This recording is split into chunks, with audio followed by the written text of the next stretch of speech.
직장 내 괴롭힘 금지법. 직장 내에서 벌어지는 괴롭힘을 금지하는 동시에 제대로 조치를 취하지 않은 사업주에 대해서 엄하게 처벌을 하는 법이죠. 도입이 된 지 3년이 지났는데요.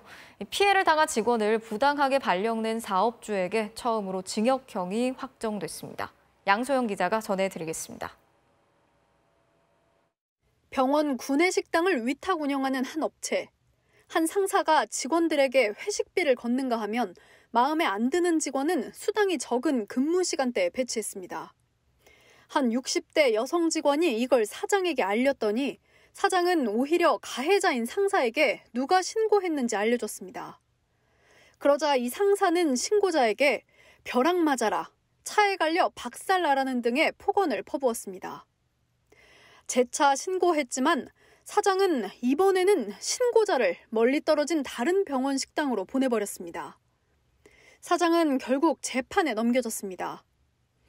직장 내 괴롭힘 신고를 받으면 즉시 조사를 실시하고 사실로 확인되면 바로 가해자를 다른 곳에 발령내야 합니다. 어길 경우 징역형까지 처해질 수 있는데 이 사장은 제대로 조사도 하지 않고 오히려 신고자를 발령냈던 겁니다. 심지어 아픈 가족을 돌봐야 하는 신고자를 출퇴근이 불가능한 곳에 발령내고도 근무가 편한 곳에 보낸 거라고 변명했습니다. 검찰은 사장에게 벌금 200만 원을 구형했지만 1심 법원은 더 무거운 징역 6개월의 집행유예를 선고했습니다. 물리적 위험뿐 아니라 정신적 위험에서도 직원을 보호해야 하는데도 직원에 대한 배려가 전혀 없었다고 질타했습니다. 사장에게 노동의 의미를 깨우치라며 120시간의 사회봉사도 명령했습니다. 사용자의 낮은 인식이 피해자에게는 괴롭힘이 더 가중화되는 결과를 낳을 수 있고 이에 대해서 법원이 엄중하게. 이 판결은 그대로 확정돼 직장 내 괴롭힘 처벌법으로 징역형이 선고된 첫 사례로 기록됐습니다. 결국 회사를 그만둬야 했던 피해자는 현재 손해배상 소송을 진행하고 있습니다.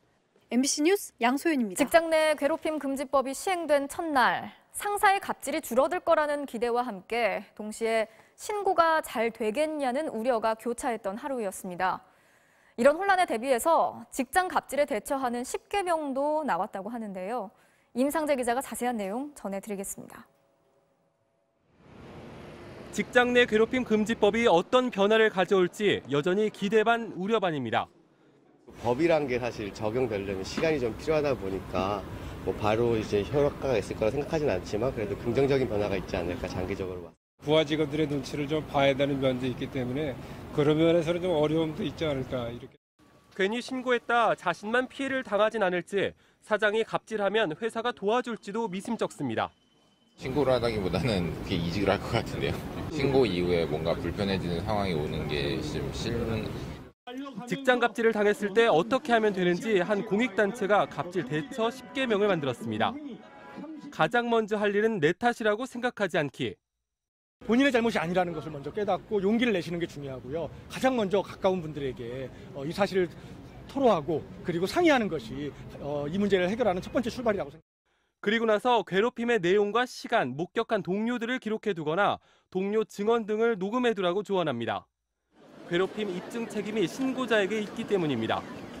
어렵게 신고를 했는데 회사가 제대로 처리하지 않거나 사장이 가해자여서 신고하기 두려우면 관할 노동청에 바로 신고해도 됩니다. 이때 반드시 2차 보복 갑질도 대비해야 하는데 피해자가 불이익을 당하면 사용자는 형사처벌됩니다. 그래도 혼자 신고하기 두려우면 노동조합이나 노사협의회를 통해 대응하면 됩니다. 또 회사가 직장 갑질 종류와 징계 등을 담은 취업 규칙을 만들었는지 확인하고 없으면 노동청에 신고하는 것도 한 방법입니다. 노동부는 이런 신고가 들어오면 일단 시정 조치를 내린 뒤 한 달 뒤에도 취업 규칙을 만들지 않으면 500만 원의 과태료를 물릴 계획입니다.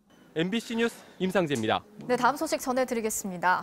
한 20대 골프장 캐디가 관리 직원의 지속적인 갑질에 시달리다 숨졌는데 특수고용직 종사자로선 처음으로 직장 괴롭힘이 인정된다는 판단이 나왔습니다. 그런데도 가해자는 처벌할 수 없고 산재 인정도 어렵다고 합니다. 왜 그런지 홍익표 기자가 취재했습니다. 골프장 캐디로 1년 남짓 일했던 28살 배모 씨는 지난해 9월 스스로 생을 마감했습니다. 고인이 남긴 휴대전화엔 캡틴이라는 캐디 관리자의 지속적인 괴롭힘 흔적이 가득했습니다. 저만 보면 괴롭히듯 장난인 듯 툭툭 내뱉는 말에 수없이 상처 입고 만신창이가 됐다. 더 이상 못 견디고 감당 못하겠다거나 내가 너무 약했나 보다라며 체념하는 글도 많았습니다. 직원 수십 명이 함께 듣고 있는 무전기에도 인신공격성 발언이 다반사였다는 동료들 증언도 나왔습니다. 분말하면서 너 때문에 이렇게 다 망했다. 빨리 가라. 뛰어라. 뚱뚱해서 못 뛰는 거 아니지 않냐. 주기적으로 너 살 뺀다면서 살 안 빼? 막 밥 먹는데. 하지만 회사 측은 고인과 유족에게 제대로 된 사과조차 없었습니다.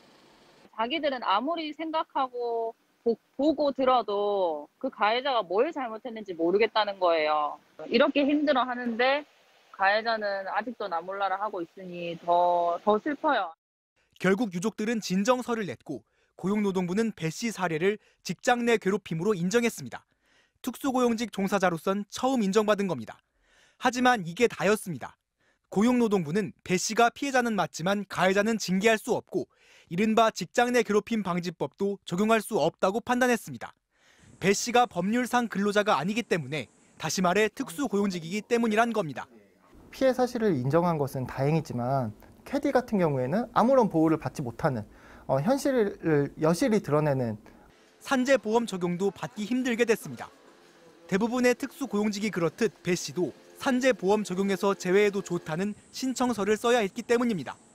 그나마 올해 7월부터 이런 신청서가 있더라도 산재보험 적용을 받을 수 있게 되지만 배 씨처럼 이미 쓴 신청서까지 소급 적용되진 않습니다. 다음에 태어나면 마음을 채워주는 동생이 제가 됐으면 좋겠어요. 또 하늘에서는 좀 편안하게 잘 있었으면 좋겠어요. MBC 뉴스 홍익표입니다.